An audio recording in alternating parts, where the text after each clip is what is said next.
Hey guys, Mike here with Grassroots K9, and today I wanted to talk to you about the difference between a dog looking good or a dog actually getting better. And then this is specifically in regards to bite work. All right, so as a decoy and as that training decoy, what we're gonna try and embrace, or what we want to embrace, is actually making the dogs progress, right? And actually make them get better.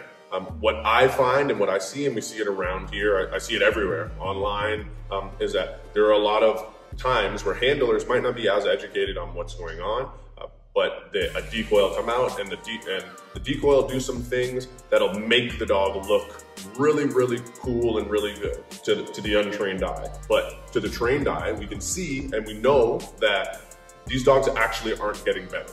They're not developing, they're not going through that struggle and becoming actually better and learning these behaviors better. What they are getting better at is being really good Instagram dogs or YouTube video dogs. And there's a big difference between getting better and then looking good on camera. So I want us as handlers and decoys, I want us to really understand these things, right? So an example that I can give is we can get a dog out and see, hey, the dog's not really into this bite work thing. And then from my end, I would tell the handler, like, hey, you know what? You have a great dog, but this isn't for them. Just because their tails are tucked, maybe they're feeling super uncomfortable, and I say, hey, you know what? This is not for them. That same dog may go to somewhere else and they may put the dog in a corner and take a whip and start clacking the whip and making it fire up, so that basically we make a reactive dog out of them, is what they're doing. The dog is so unsure of itself that the only option it has is to put on a big display of aggression, and it puts on that big display, and we capture the video right in that moment when that big display of aggression comes on. It's like, yeah, look how great this dog is, super dog. But for us, we can see that. We can see, yeah, that dog definitely doesn't want to be there, right? And it's not fair to the dog and it's not fair to the handler. So I think us as decoys and as trainers, we need to have the integrity to tell people, hey, this isn't for you.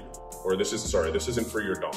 They don't like this, let's try dock diving. Why don't you go and try that? Like, bite work isn't for every dog. And of course, when I'm saying that, we can make dogs do it, but we don't want to make dogs do it. We want them to want to do it, because then they're going to succeed, right? Or then they're going to be able to push the boundaries further. If they want to be there, then they're going to perform like they want to be there. It's like you could take a kid that just doesn't have it in his heart and put them into martial arts, and they don't want to be there. They're not going to do good. Regardless, they're not going to do good. But if you have that kid that maybe that same kid wants to play soccer, and then we take him and we find, oh, this is what really works for him. And he performs amazingly in soccer because he has the passion and intensity to be there in that sport specifically. The same thing for these dogs. Don't just, one, as handlers, force them into something that they shouldn't be in. And then two, as dog industry professionals, have the integrity to tell these people that, hey, this isn't for you. Or this isn't for your dog. Try some different avenues. Maybe go into detection work. Maybe, there are a lot of options. All right, and on that note, thank you guys for watching, tuning in for my rant. Like and subscribe.